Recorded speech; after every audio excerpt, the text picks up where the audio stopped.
you live on a boat in a marina, and I was looking for people living right on the ocean, and that's literally on it, to see what patterns showed up in their horoscopes for this coming winter, in view of the possibility of El Nino.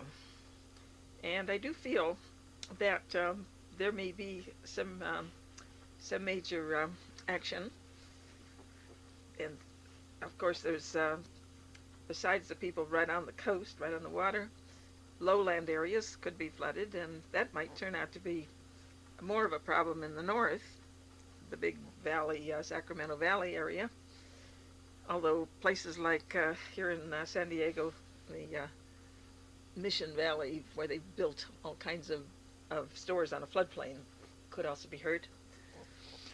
Although they've tried to do drains to carry the water off. And also people living on hills that we need to look at too. But astrology does not show details, it just shows psychological states of mind, and timing. So when I see the possibility, as I do in both of your charts, of dealing with ocean action, water, I can't be absolutely 100% sure it really is a physical phenomena or just a state of mind, reading daily in the newspapers about how the storms are coming and how dreadful they're going to be, whether or not anything really happens. So astrology, and I guess it's pretty good that it doesn't give us specific details, because if it did, it would mean we had no free will.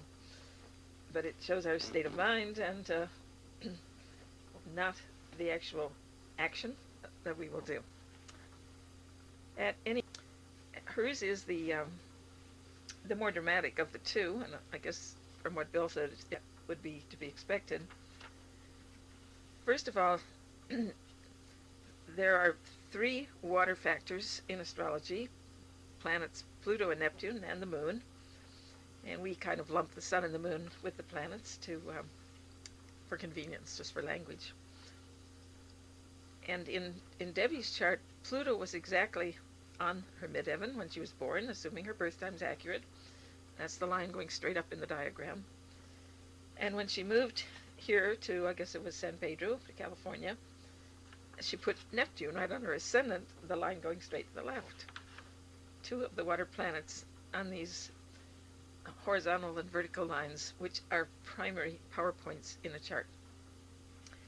And of course, she also had her sun very close to her Neptune. They were the same minute, incredibly close.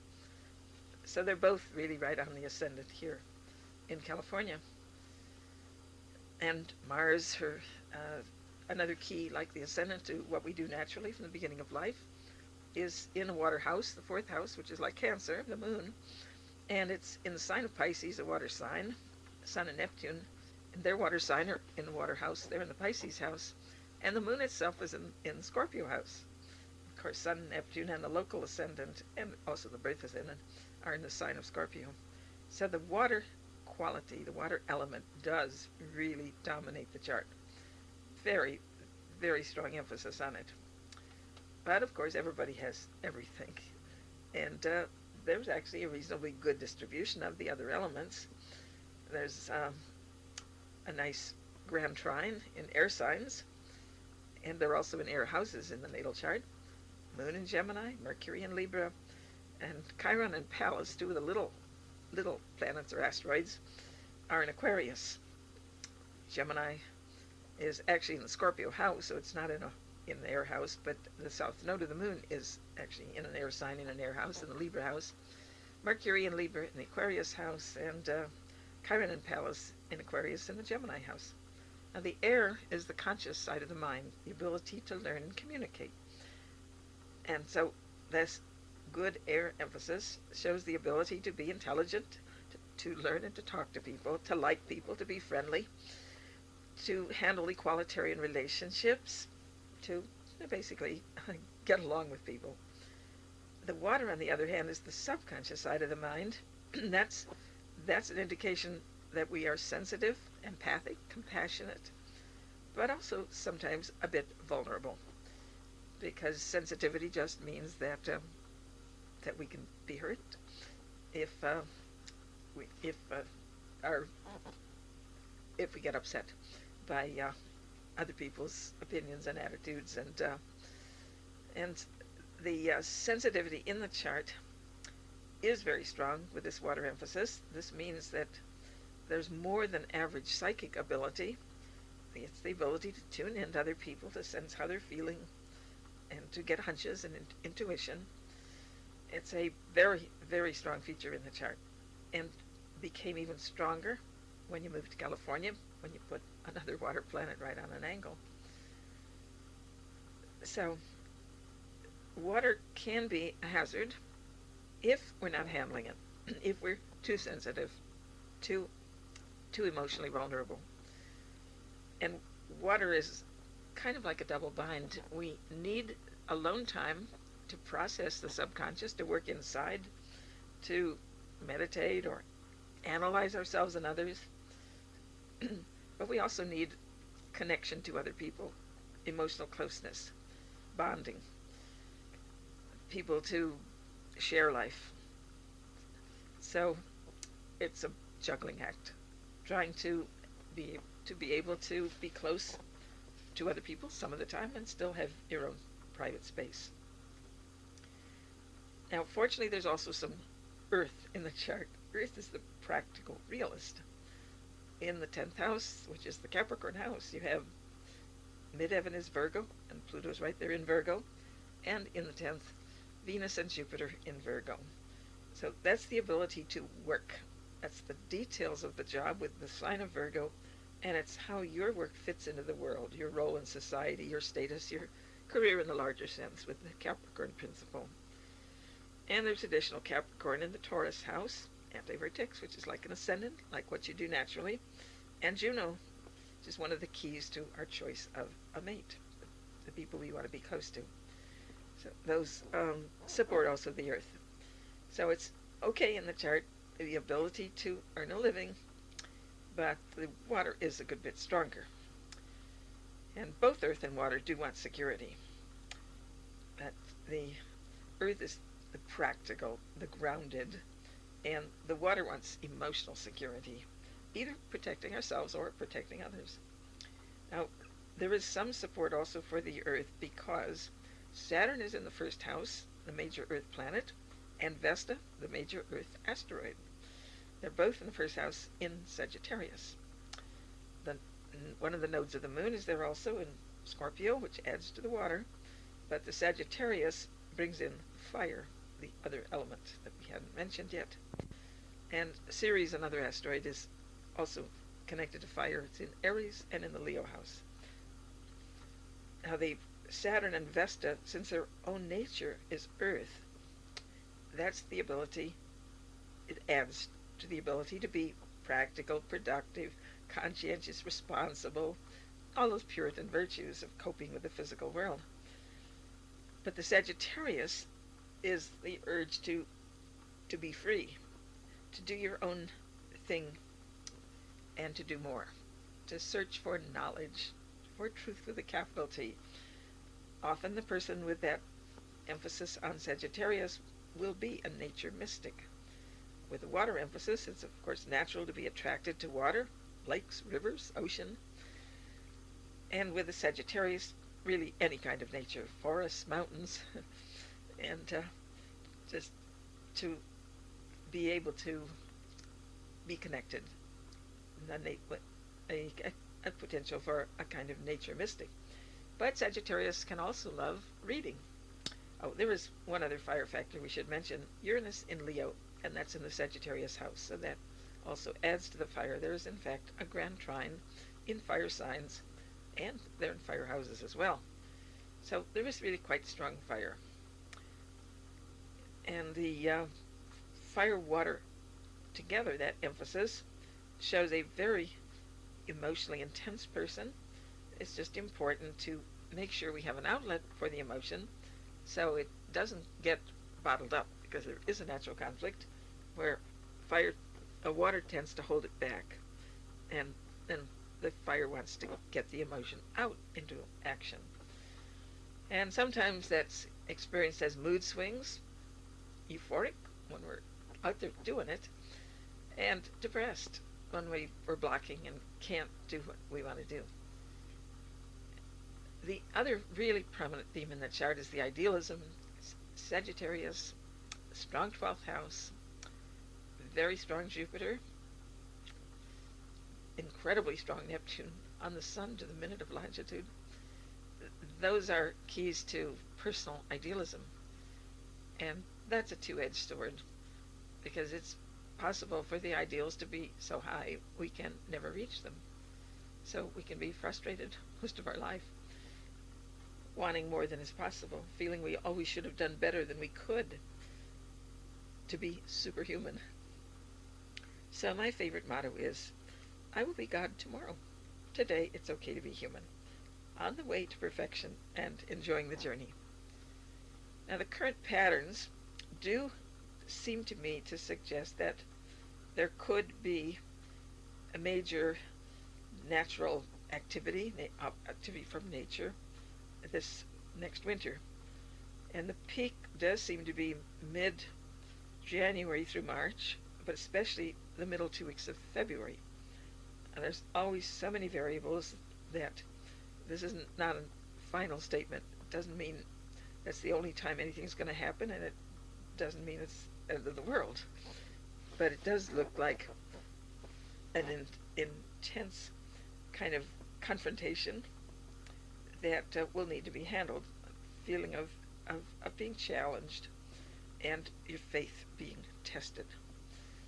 The moon is currently in late Sagittarius, which is the Jupiter sign, and that Jupiter and its sign and its natural house, the 9th house, are associated with faith in a higher power, something beyond our own power. Leo and Aries, the Sun and Mars, are associated with personal power, but letter 9 of our 12 sides of life is looking beyond human beings. So when we get a conflict pattern involving Jupiter and its own sign, the moon 90 degrees away from the current position of Jupiter, it shows a bit of a test of the faith. The aspect starts just the end of December, actually, somewhere around the last week of December, and it goes through January and pretty much of February.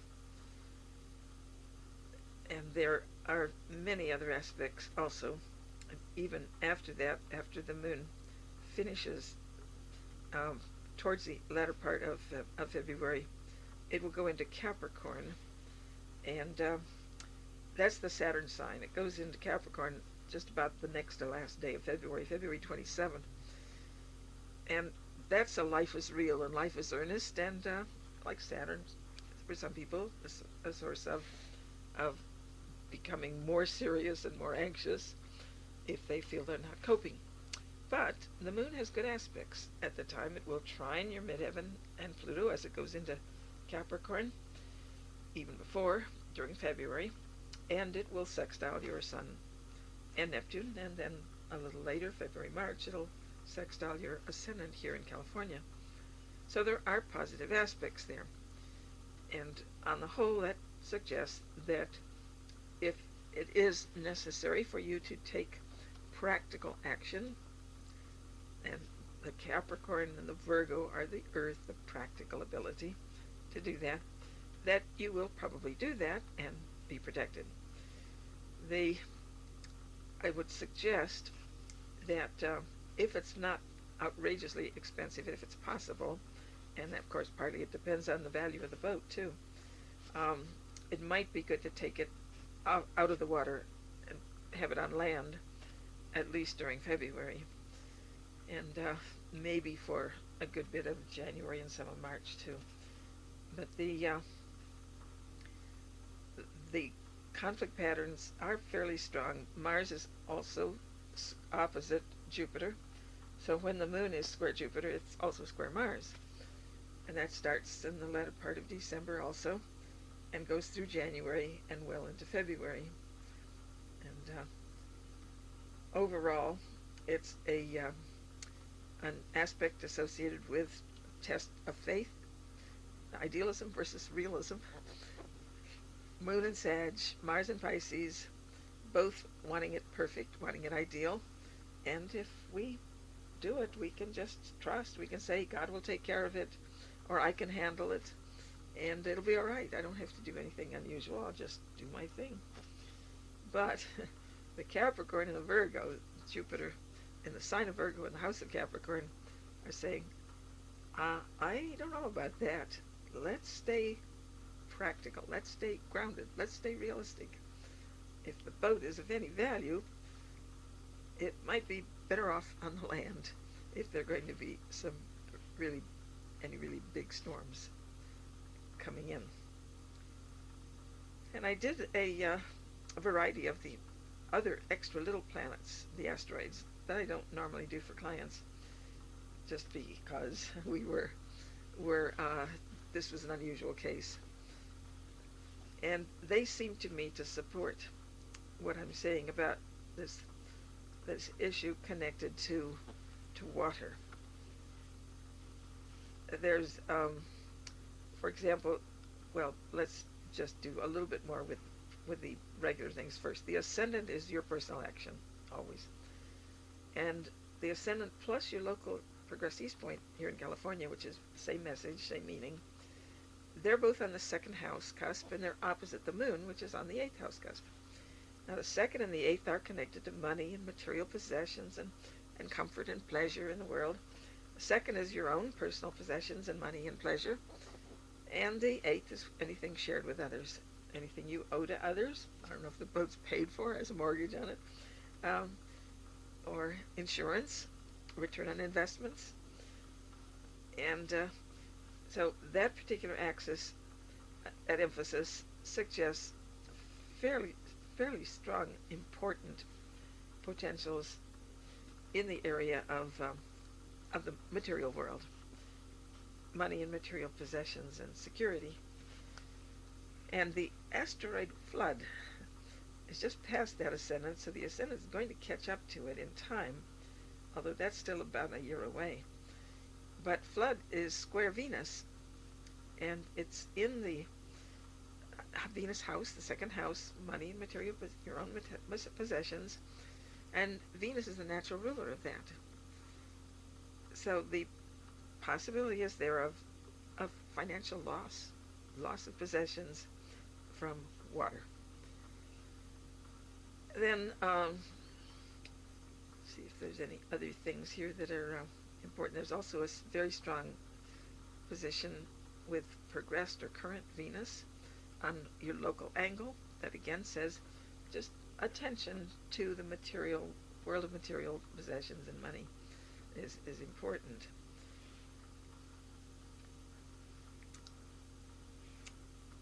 I've got so many things written here. I'm trying to decide what to talk about next. Maybe that's enough. The point has been made. So the choice of what you do is, of course, up to you. There are no absolutes in astrology. Again, it's psychological principles, not the details of the life.